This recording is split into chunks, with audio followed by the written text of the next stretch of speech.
A Cláudia ontem, no debate que a gente começou a fazer sobre ciência humana para a sociedade, essa discussão, ela me perguntou se eu tinha tido a influência do Max Weber.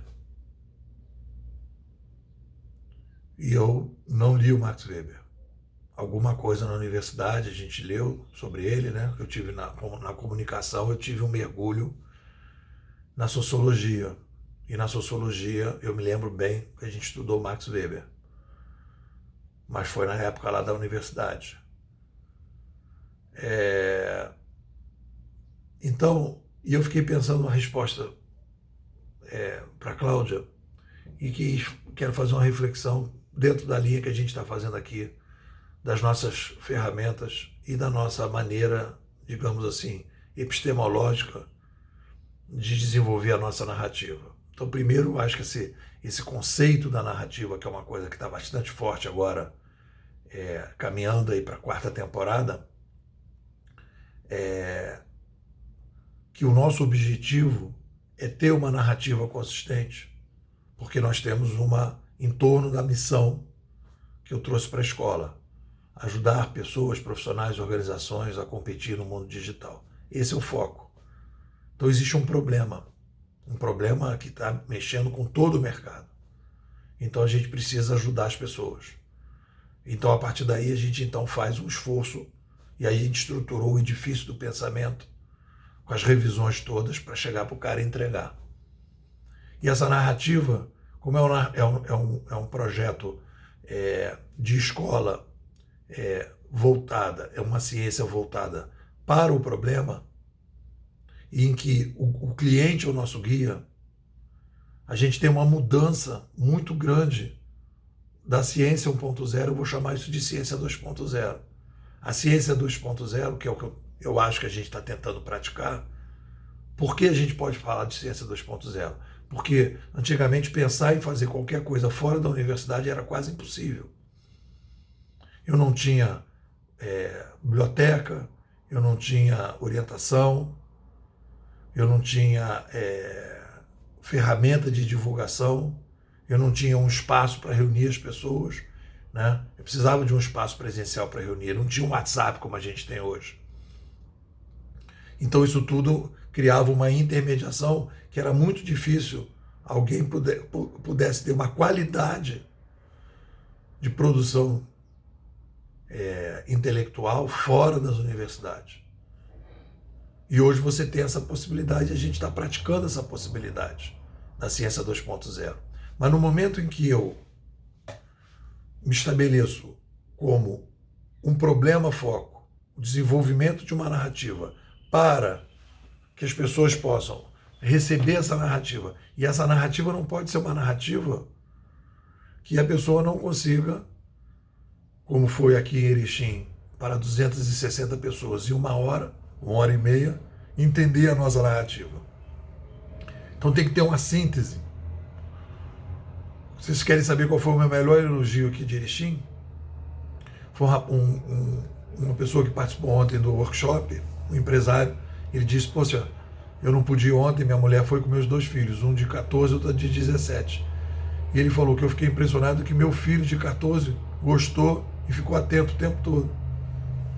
Então a gente conseguiu pegar um garoto de 14 anos e o garoto conseguiu curtir, que a mulher dele achou que ele não ia gostar, e ele gostou. Porque tem as coisas, tem a brincadeira, tem a história, caminha para cá, caminha para lá, faz as coisas, tem as piadas. Então não adianta você ter apenas uma narrativa, mas você tem que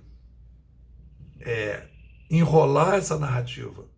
E é por isso que a gente tem o Master 1, nessa temporada agora, o Master 1 amarra a narrativa numa palestra. É a minha palestra. E depois você faz o workshop. Foi o que eu fiz ontem aqui. O workshop é o Master 2. É o difícil do pensamento. Então por que eu estou falando isso? Porque quando a Cláudia me pergunta, você trouxe esse autor? Eu falo, não, eu não parto do autor. Quando a gente começa a narrativa, que a gente foi buscar os canadenses, etc. tal, eu pego os canadenses porque eles são do fenômeno. Eles são do fenômeno. Então eu parto do fenômeno porque eu estudo um fenômeno. O que está acontecendo? Todo mundo está querendo resolver o problema. Então eles são do epicentro da nossa narrativa, os canadenses. Então a gente parte dos canadenses, então tudo vem dali. E depois a gente vai agregando coisas. Mas vai agregando coisas como? Você vai dar uma aula, o cara te pergunta um troço, você não sabe.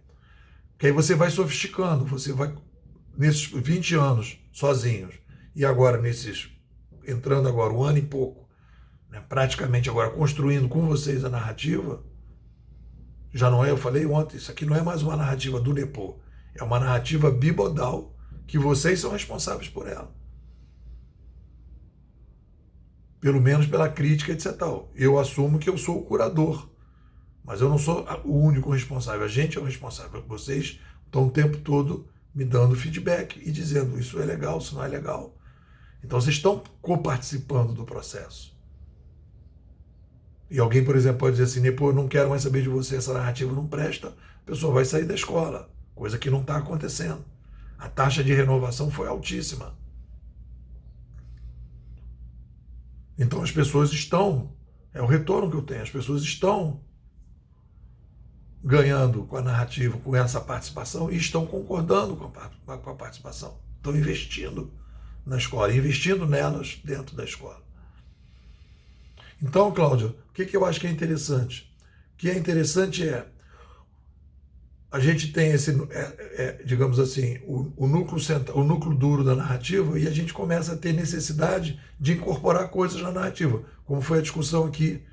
Eu me lembro com a Milene a ideia que a gente compara com os outros animais. Como é o conceito disso? Aí alguém vai dizer, poxa, mas isso tem um filósofo alemão que fala muito sobre isso, né? Que ele estudou todas as comparações filosóficas em relação aos todos os filósofos que comparam com os animais, aí ele tem uma série de coisas. Eu não cheguei nesse autor. Mas eu tenho um cliente que está me pedindo para determinadas coisas e eu tenho que atender. Na ciência 1.0, que a gente praticava antes, eu tinha que, o meu cliente, a pessoa que me validava era o meu par. Eu escrevia um artigo, mostrava para o meu par, e o meu par ia dizer, quem falou isso aqui? Quem falou isso aqui? Qual é a citação? A BNT, né? Quem que falou isso aqui? Quem não falou isso aqui? Você fez um mergulho, etc, tal, papá? Eu hoje não preciso dessa validação, porque eu tenho um cliente me validando. Se eu chego aqui em Erechim, o cara diz, cara, não estou entendendo o que você está falando.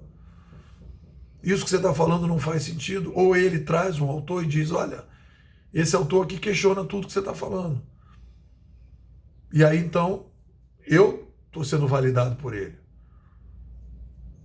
Porque aí o cara que está na academia hoje, não, você não pode falar isso que você está falando, porque você tem que ler esses 6 autores aqui. Eu falo para ele, cara, você não é meu cliente.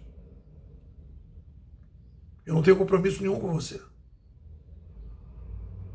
Você não é meu cliente. Meu cliente é aqui, esse cara de hoje, de ontem e de anteontem. Essas pessoas receberam um pacote de visão do futuro que eu acho que fez a diferença para muita gente. Eu fiz o feedback, né, que eu faço sorteio, recebi o feedback. Feedback muito positivo. Muito positivo.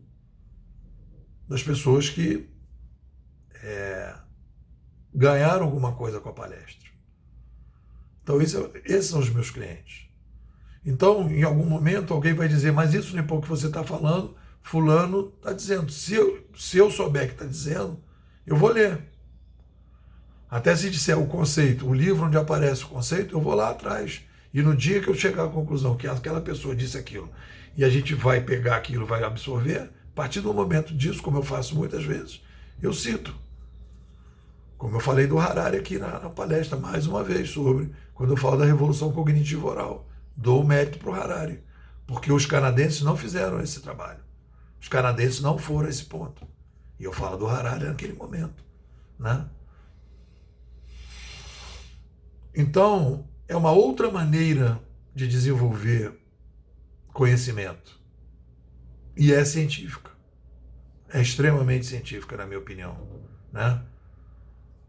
E eu vejo aí todos esses autores do mercado e vejo o quanto nós somos, digamos assim, nós estamos muito mais com uma metodologia, com uma epistemologia científica diferente dos outros autores. E até fiz um comentário Ontem saiu esse comentário assim, né? Que eu lancei o meu livro em 2013, eu fui top entrevistado da Época Negócio em 2015, quer dizer, as pessoas não conhecem o Nepor.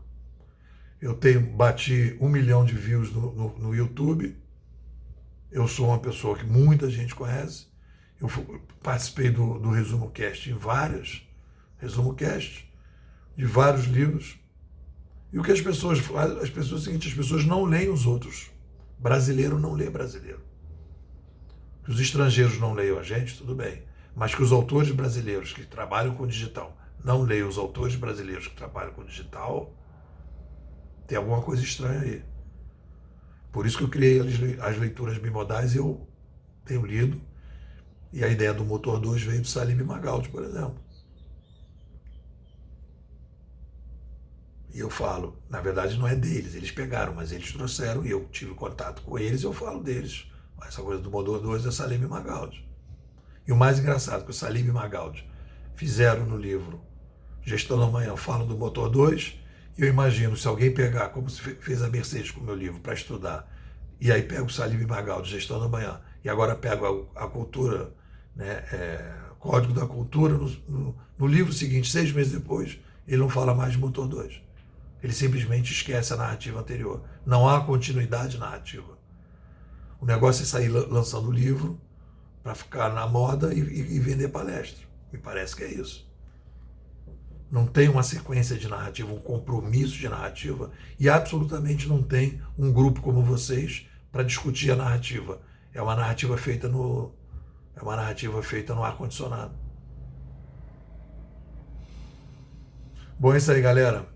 Amanhã, dizer para vocês, eu estou muito feliz, muito satisfeito. Eu consegui aqui fazer uma baldeação em Porto Alegre. Vou encontrar a Xana, vou encontrar a filhinha da Xana, nossa bebê 3.0, vou encontrar a Paula, vou encontrar o Danúbio, vou encontrar pessoas que estão aqui no grupo que eu nunca vi, a gente já tem quase 1 ano e pouco contato, conversando, falando coisas, e a gente nunca se encontrou. E amanhã está prometido, vai ter fotinho com a galera de Porto Alegre. Tá bom? Um beijo e um abraço para todo mundo, um bom fim de semana.